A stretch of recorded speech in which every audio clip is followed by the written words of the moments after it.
আসসালামু আলাইকুম গাইস। তো আবার একটা ব্লগ নিয়ে চলে আসলাম। তো এখন বাজে সকাল 11:30। তো আজকে আমি কাজে যাইনি, কারণ শরীরটা খুব খারাপ ছিল, ওই জন্য যাইনি। তো একটু আগে ঘুমতে উঠেছি।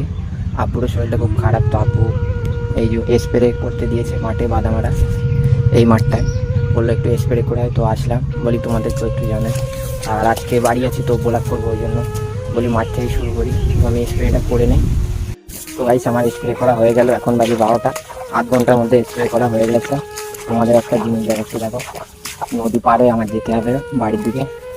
এই দেখো কতটা পানি হয়েছে, তোমাদের ওইদিকে পানি হয়েছে গাইস, যেতে হচ্ছে। খুবই কষ্ট করে স্প্রেটা করে বাড়ি যাচ্ছি। আর বাড়ি গিয়ে বোনের হসপিটাল নিয়ে যাবো, জিরেন গাছের, কারণ বোনের শরীর খারাপ। গাইস কি বলতে জানো, আমাদের বাড়ি সবারই শরীর খারাপ, আম্মু আব্বু ভাই ভাবি, আমারও বোনেরও কি হচ্ছে দেখি জানি, আল্লাহ জানে।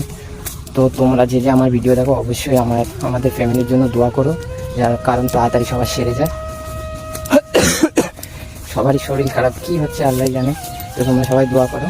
আমি বাড়ি যাই, বাড়ি গিয়ে আম্মু আর বোনের একটু হসপিটাল নিয়ে যাবো জিরেন গাছে। তো চলো যাই বাড়ি যাই। তো ভাই জিরেন গাছায় চলে আসলাম। আম্মু ওখানে বোনের রিপোর্ট করতে দেওয়া ছিল, নিতে গিয়েছে। আর কোচি ওখানে লাইন দিতে গিয়েছে, আর আমি বাইরে দাঁড়িয়ে আছি। আর আমার হাতি খেলায় দরকার আছে একটা, দেখি ওখানে যাবো, দরকারটা মিটিয়ে আসবো। আর আম্মু ফোন করবে, তারপরে এসে নিয়ে চলে যাবো। তো ভাই হসপিটালে বাড়ি চলে এসেছিলাম, কারণ হসপিটালে বাড়ি আসার আর কোনো ভিডিও করা হয়নি, কারণ ওখানে একটা অ্যাক্সিডেন্ট হয়েছিল।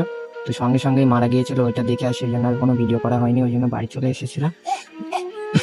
আর এই দেখো দুটো বাচ্চা এখানে বসে আছে, আমি কথা বলছি বলে হাসছে। তো ফের বাড়ি এসেছি, এখন বাজে 4টে বাজে।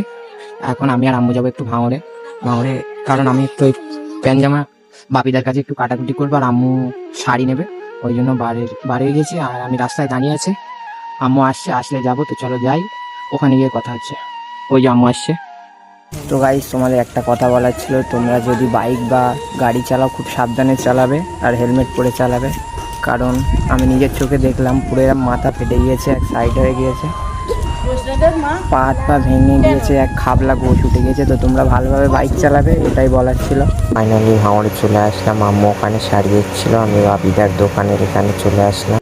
ভাঙড়ে যা কাজ ছিল মিডিয়া, আমি আর ইব্রাহিম চলে এসেছি। এই আমার দাঁতের লাস্ট ডেট ছিল, দাঁতে পুডিং করে দিয়েছিল, আজকে লাগিয়ে দেবে দাঁত।